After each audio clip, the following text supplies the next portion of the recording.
대종경 수필 법문 제2 교의품 18.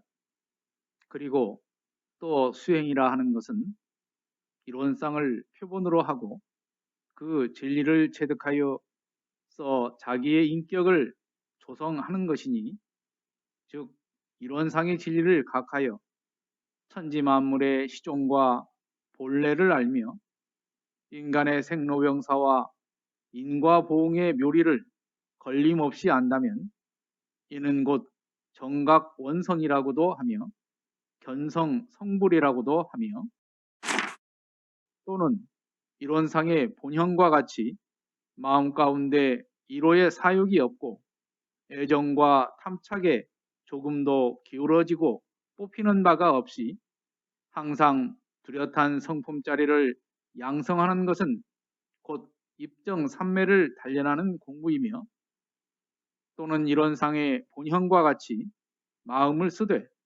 천만 경계를 대응할 때 희로애락과 원근친소에 끌리지 아니하고 만사를 오직 바르고 공변되게 처리하여 간다면 이는 곧 정직 중용의 공부라 할 것이니, 다시 말하자면 이론의 원리를 깨닫는 것은 견성이요, 이론상의 본형을 지키는 것은 양성이요, 이론과 같이 원만한 행실을 가지는 것은 솔성인 바, 이 세 가지는 천불만성이 한 가지로 수행하는 궤도로서 옛날 부처님이 말씀하신 개정해 삼학도 곧 이것이니, 해는 견성이요, 정은 양성이요, 개는 솔성이니라.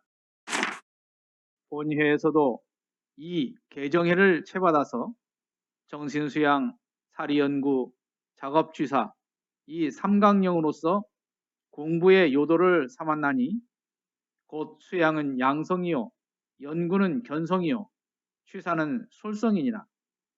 이와 같이 정성으로서 행할진대 학문 유무에도 관계가 없으며 총명 유무에도 관계가 없으며 남녀노소 선악 귀천을 물론하고 인인 개개히 성불함을 얻으리라. 그러나 저기 있는 목편으로 만든 무감각한 이론상이 그러한 진리와 위력과 공부법을 닮아 있다는 것은 아니다. 저 이론상은 참 이론상을 알려주기 위한 표본이니, 비컨대 손가락으로서 달을 가리킴에 손가락이 참 달은 아닌 것과 마찬가지다. 그런즉 공부하는 자는 마땅히 저 표본의 이론상을 인하여 참 이론상을 발견하여야 할 것이요, 발견한 이상에는 그 이론상의 참된 성품을 지키고 그 이론상의 원한 마음을 실행하여야 이론상의 진리와 우리의 생활이 완전히 합치가 될 것이라 하시더라.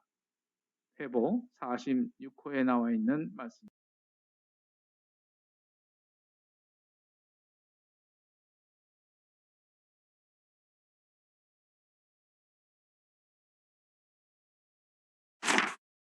(1-18) 교육품 5장은 교육품 4장 신앙에 의해서 수행에 대해서 질문을 이어갑니다.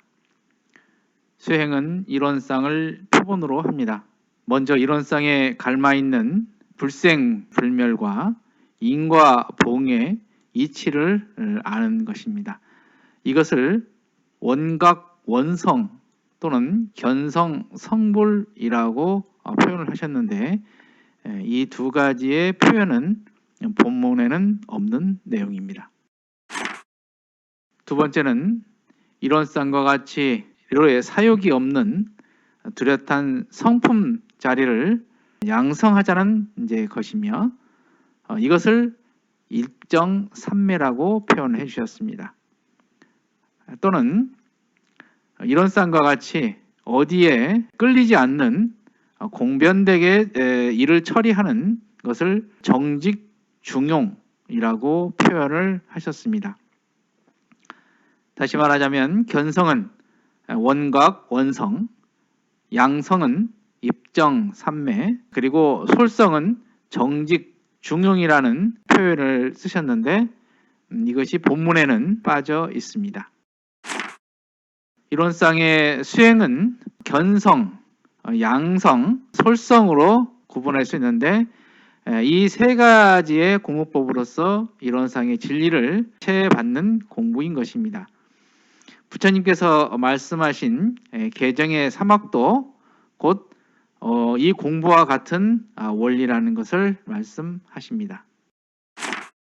이를 우리 사막으로 정리를 한다고 하면 정신수양 사리연구 작업취사와 정신수양은 양성이고 정이며 사리연구는 견성이며 해가 되겠고요. 취사는 솔성이며 개가 될 것입니다. 교육품 6장에도 본문에 질문이 있는데요. 원문에는 이게 빠져 있습니다. 그 질문은 도형으로 그려진 저 이론상 자체에 그러한 진리와 위력과 공부법이 그대로 갈맞아 있다는 말씀입니까? 이런 이제 질문이었죠. 이 질문을 빼고 바로 대운사님의 말씀으로 이렇게 나왔는데 이 질문에 대운사님께서는 달을 가리키는 손가락이다 이렇게 표현을 해 주십니다. 불교에서 많이 쓰는 표현이죠. 이론상은 이론의 진리를 나타내주는 상징이라는 것입니다. 그렇기 때문에 우리가 이론상 자체에 위력이 있다고 믿는다면 등상불 신앙하고 다를 바가 없을 것입니다. 그래서 이론상의 상징을 통해서 견성과 그리고 양성과 솔성 공부를 바탕으로, 즉 이것이 사막 공부죠. 이 사막 공부로 3대력을 얻으면 이론상의 진리와 우리의 생활이 완전히 합치될 것이다, 이런 말씀을 해 주셨습니다. 이상으로 대종경 수필 법문 봉독회를 마칩니다. 마음 공부 잘하여서 새 세상의 주인 됩시다. 감사합니다.